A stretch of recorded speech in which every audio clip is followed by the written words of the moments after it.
Hello friends and welcome to Himanshi Singh channel. ये CDP का class number 10 है जिसमें हम इमोशनल इंटेलिजेंस के बारे में सीखेंगे। साथ ही साथ हम कॉग्निशन एंड इमोशन के बारे में सीखने वाले हैं। चलिए वीडियो को स्टार्ट करते हैं। इमोशनल इंटेलिजेंस, सामवेगिक बुद्धि, इसका सिंपल सा मतलब है, पहली बार इसको सेलोवे और मेयर ने प्रस्तुत किया। वैसे एक व्यक्ति हैं जो बहुत फेमस हैं इमोशनल इंटेलिजेंस के लिए, क्योंकि उन्होंने एक बुक लिखी जिसका नाम ही इमोशनल इंटेलिजेंस है। कभी फुर्सत मिले पढ़िएगा। डेनियल गोलमैन, छोटी सी पुस्तक है। डेनियल गोलमैन ने एक पुस्तक लिखी जिसका नाम ही सामवेगिक बुद्धि है। क्या एक तो हो गया आपका आईक्यू, लेकिन आईक्यू से भी ज्यादा जरूरी एक चीज हो गई जो कि इमोशनल कोशेंट या इमोशनल इंटेलिजेंस जिसको हम कहते हैं। कि मान लीजिए आपका आईक्यू बहुत अच्छा है, लेकिन आप प्लेन उड़ाने की जगह किस दिन कूद गए क्योंकि आपका इमोशंस पर कंट्रोल नहीं था, बाकी लोगों की भी जान चली गई। तो इमोशनल इंटेलिजेंस आईक्यू से भी कई बार जरूरी होती है। ठीक है ना? क्लियर है बात? इतनी बात क्लियर है या नहीं है? बिल्कुल क्लियर है। हमें कोई दिक्कत नहीं इस बात को समझने में, कोई परेशानी नहीं है इस बात को समझने में। आगे बढ़ते हैं, समझते हैं। अरस्तु का एक कथन है, ये पेपर में एक बार आया है, अभी बस पता तो होना ही चाहिए आपको कि anybody can become angry, that is easy, but to be angry with the right person and to the right degree and at the right time and for the right purpose and in the right way, that is not within everybody's power, that is not easy. अरस्तु कहते हैं कि नाराज होना बहुत ही आसान काम है। कोई बच्चा दिख रहा है आपको, अपने से कम पावरफुल व्यक्ति दिख रहा है, उसको गुस्सा कर दो उस पर, या गुस्सा करना या नाराज होना कोई बहुत बड़ी बात नहीं है। बट सही समय पे सही व्यक्ति से सही उद्देश्य के लिए सही मात्रा में सही दिशा में नाराज होना ये मुश्किल है। यानी अपने इमोशंस को कंट्रोल करना, इमोशनली इंटेलिजेंट होना मुश्किल काम है। बाकी तो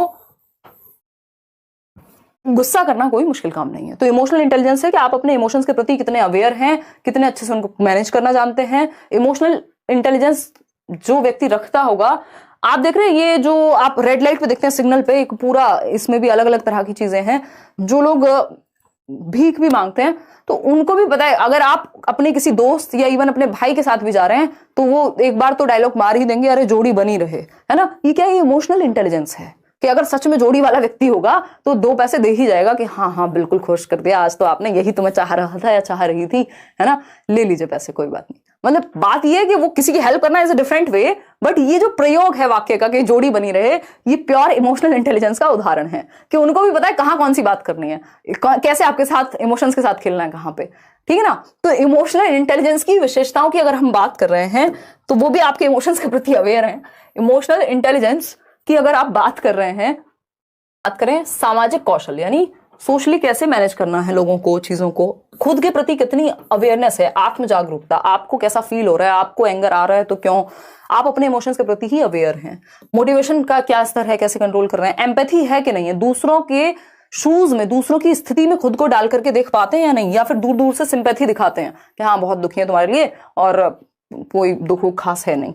सेल्फ रेगुलेशन यानी सेल्फ नियंत्रण, स्व नियंत्रण, कि आप खुद को अगर रेगुलेट कर लेते हैं तो आपको कहेंगे कि हाँ आप इमोशनली इंटेलिजेंट हैं। एम्पैथी दूसरों के प्रति आप में है, social skill, self awareness, emotional management, ये सब लक्षण हैं इमोशनल इंटेलिजेंस के।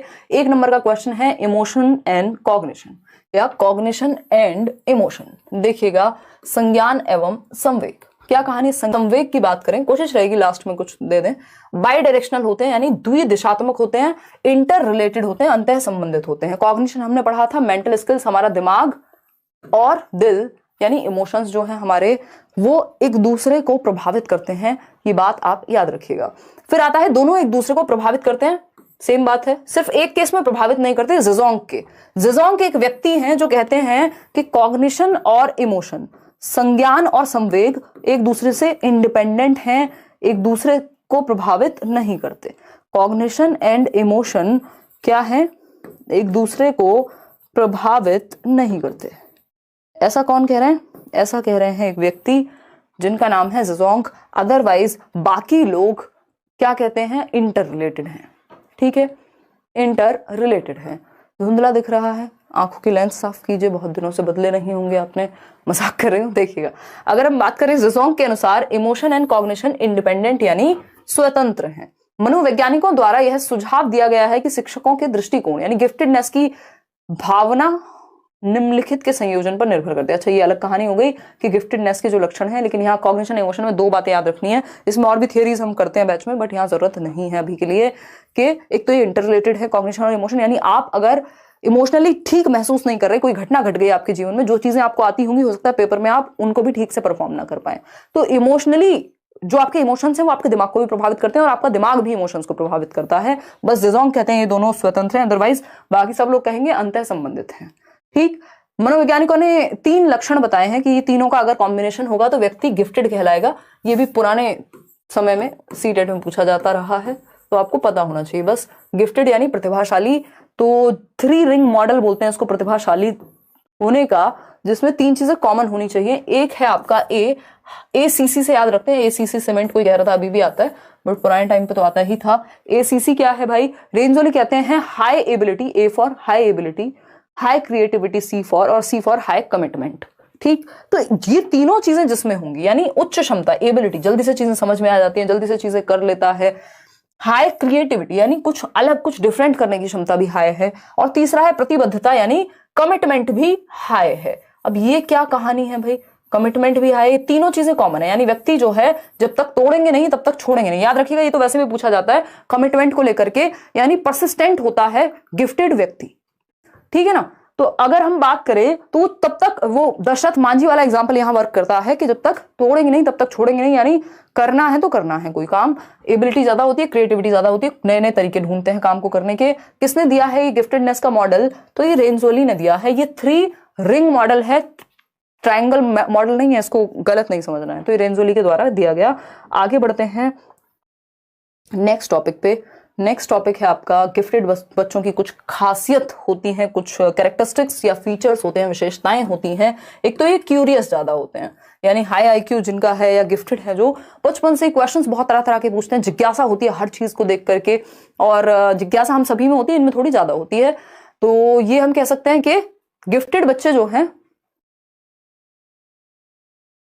हाँ अलका कह रही है मैं भाई के साथ ही तब बोली आंटी जोड़ी बनी रहे। अलका अभी तक जोड़ी पे ही अटकी हो, कितनी देर, 15 मिनट पहले का जोक हो चुका है वो, अब नया लेके आएंगे थोड़ी देर में, रुको।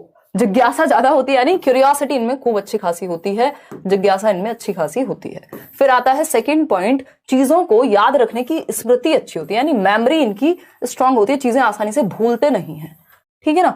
फिर आता है जल्दी याद हो जाती है, सृजनात्मकता पाई जाती है, यानी रचनात्मकता भी इनमें होती है, कुछ क्रिएटिविटी, कुछ क्रिएटिव करने की क्षमता भी होती है। आईक्यू जो है 140 से ऊपर होता है। अगर आपको 4 ऑप्शंस में 140 हाईएस्ट ना मिले, आपको 120, 110, 90 और 130, तो फिर अगर आपको गिफ्टेड चूज ही करना हो तो आप 130 के साथ भी जा सकते हैं, क्योंकि कुछ इंडियन कॉन्टेक्स्ट में टेबल्स 130 प्लस को भी गिफ्टेड मानती हैं। तर्क शक्ति अच्छी होती है, यानी इनकी रीजनिंग एबिलिटी अच्छी होती है। शब्द ज्ञान, वोकैबुलरी बड़ी होती है, इनके पास शब्द भंडार काफी अच्छा खासा होता है। मौलिक चिंतन कर सकते हैं, यानी कुछ अपना ओरिजिनल सोच के बता सकते हैं, किसी समस्या का समाधान, प्रॉब्लम सॉल्विंग, डिसीजन मेकिंग, ये सब ये कर लेते हैं।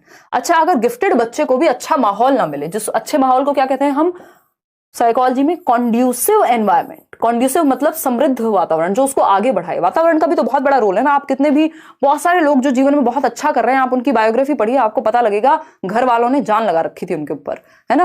मतलब एनवायरमेंट इतना अच्छा देने की कोशिश रही थी। देखो, एनवायरमेंट अच्छा मिलके भी बहुत अच्छा कर जाए जरूरी नहीं है, लेकिन एनवायरमेंट अच्छा मिल जाएगा तो उससे बढ़ोतरी होगी, उससे नुकसान नहीं होगा। ठीक है ना? वीडियो जो बहुत ज्यादा रुक रहा है, ऐसा होता तो नहीं है भाई, देखने दो एक बार ऐसा कैसे हो रहा है। आपका इंटरनेट तो नहीं खत्म हो गया? आप तो इंटरनेट खत्म नहीं कर लिए हैं। देखिएगा, अगर हम बात कर रहे हैं मौलिक चिंतन की, तो ये ओरिजिनल थिंकिंग कर सकते हैं। कॉन्ड्यूसिव एनवायरनमेंट इनको मिलना चाहिए, चैलेंजिंग एनवायरनमेंट मिलना चाहिए, जहां इनको थोड़ा सा चैलेंज फील हो, बोर्डम महसूस ना हो। अगर बोर्डम महसूस होगा तो फिर ये, क्योंकि 2% ही लोग हैं दुनिया में जो गिफ्टेड हैं, 2 ही % से कम लोग हैं जो बिल्कुल डम हैं, और ज्यादातर लोग 50-60% लोग एवरेज के दायरे में आते हैं, तो आईक्यू का ज्यादा अंतर नहीं होता। अगर वीडियो पसंद आए तो लाइक, शेयर और चैनल पे नए हो तो सब्सक्राइब जरूर कीजिएगा। Thanks for watching.